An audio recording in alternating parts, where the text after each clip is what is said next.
da almeno 60 anni, nel senso che a memoria d'uomo, per quello che ci dicono soprattutto gli operatori e i pescatori in particolare, non si era mai registrato un mare di questa intensità, un mare che ha messo di fronte tutta la forza della natura e nello stesso tempo la fragilità dei territori. Ma rispetto a questo però stiamo facendo adesso la conta dei danni, che si parla di decine di milioni di euro.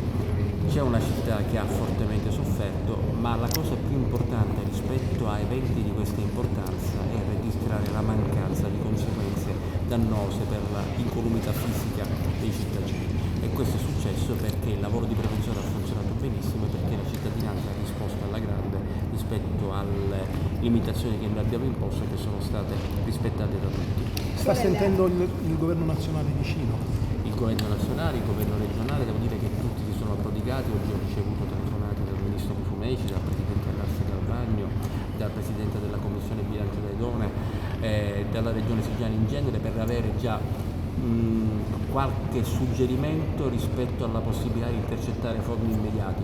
Ho detto non facciamo un lavoro a spot, consentiteci di fare un conteggio totale e poi eventualmente iniziare gli interventi, perché dobbiamo subito mostrare capacità reattiva rispetto a questo. Quel che più ci preoccupa è la condizione geomorfologica del territorio, perché il crollo del marciapiede del lungomare naturalmente era assolutamente inimmaginabile. Quindi adesso dobbiamo verificare se ci possono essere vulnerabilità analoghe, ma nello stesso tempo già stiamo predisponendo un piano di intervento per cercare di capire come procedere al ripristino di quel lungomare.